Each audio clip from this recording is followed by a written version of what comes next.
Welcome back students, આપ સૌનું આપણી યુટ્યુબ ચેનલમાં હાર્દિક સ્વાગત છે। વિદ્યાર્થી મિત્રો, આપણે આ વિડીયોની અંદર તમારી ટેલેન્ટ સર્ચ ટેસ્ટ પ્રખરતા શોધ કસોટી જે 9/2ના રોજ લેવાનારી છે એનું સેમ્પલ ક્વેશ્ચન પેપર જે બોર્ડ દ્વારા ગુજરાત સેકન્ડરી અને higher secondary education board Gandhinagar દ્વારા પ્રકાશિત કરવામાં આવેલું છે। તો આ પ્રખરતા શોધ કસોટીમાં 2 પેપર હશે। એમાં પહેલું પેપર કેવું હશે, કેવા પ્રશ્નો આવશે, કેટલા માર્ક્સનો હશે, એ બધી તમને અહીંયા જાણકારી આપેલી છે। કેટલો સમય હશે, તો 2 કલાકનો સમય હશે। તો વિદ્યાર્થી મિત્રો, આપણે આ પેપરની અંદર ખાસ એ જોવાનું છે કે કયા વિષયોમાંથી કેવા પ્રકારના પ્રશ્નો પૂછાય છે।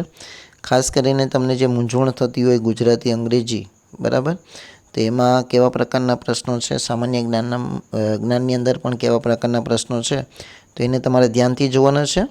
અને પ્રયત્ન એ કરવાનો છે કે આ પેપરનું તમે જાતે સોલ્યુશન કરો, મહેનત કરીને, પ્રેક્ટિસ કરીને, જેથી કરીને તમને આવા પ્રશ્નો આવડી શકે। તો અહીંયા આપણે પેપર 1ની અંદર 4 વિષયોનો ખાસ સમાવેશ છે। ગુજરાતી 30 માર્ક્સ, અંગ્રેજી 30 માર્ક્સ, સામાજિક વિજ્ઞાન અને સામાન્ય જ્ઞાન। તો આ રીતે તમને 2 કલાકનો સમય આપવામાં આવશે 100 પ્રશ્નો માટે। એના પછી તમને અહીંયા સૂચનાઓ ઘણી બધી આપેલી છે, તો એ સૂચનાઓનું જરૂર તમે વાંચન કરજો અને અમલવારી પણ કરવાની રહેશે। એના પછી તમારો અહીંયાથી પેપર ચાલુ થાય છે।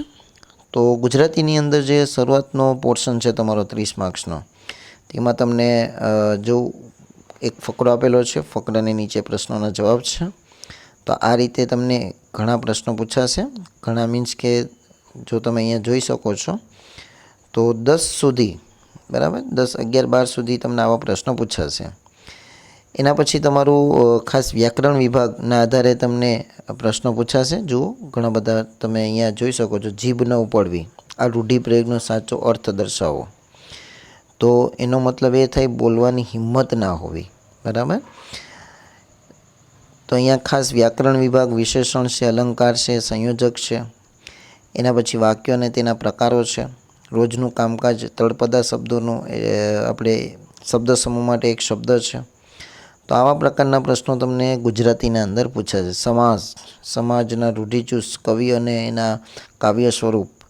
તો 30 પ્રશ્નો તમારે શાંતિપૂર્વક જોવાના છે, કેવા પ્રકારના પ્રશ્નો પૂછાયેલા છે બાબતે।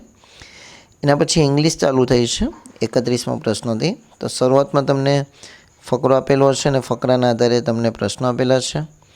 તો અહીંયા તમને ઇંગ્લિશમાં પણ આવા જ કંઈક પ્રશ્નો હશે। એના સિવાય તમારું ખાસ વ્યાકરણ ઇંગ્લિશનું એ પણ તમારા માટે ખૂબ જ આઈએમપી છે। તો વ્યાકરણ પણ જરૂરથી તૈયાર કરજો। તો અહીંયા બધું વ્યાકરણ છે વિદ્યાર્થી મિત્રો।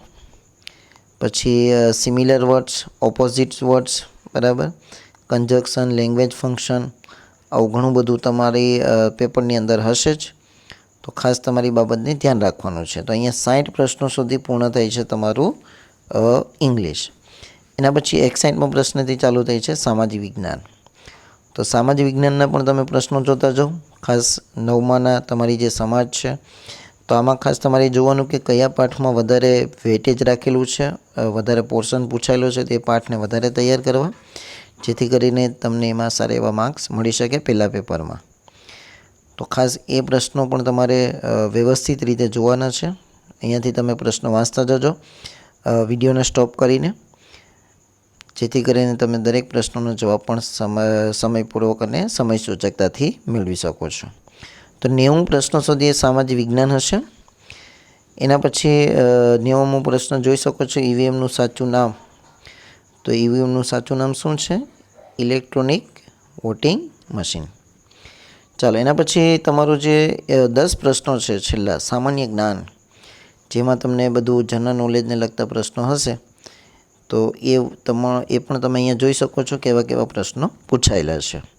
તો આ હતું પહેલું પેપર, જે તમને 100 માર્ક્સનું 100 પ્રશ્ન અને 2 કલાકનો સમયગાળો આપવામાં આવશે, જેમાં તમારે ગુજરાતી, અંગ્રેજી, સમાજ અને સામાન્ય જ્ઞાનનો સમાવેશ કરેલો છે પહેલા પેપરમાં।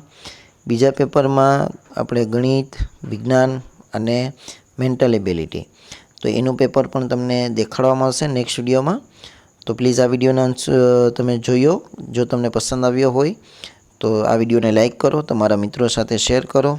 ચેનલ પર નવા હોય તો આપણી ચેનલને સબસ્ક્રાઈબ કરી બાજુના બેલ આઇકોનને પ્રેસ કરો। Thank you very much.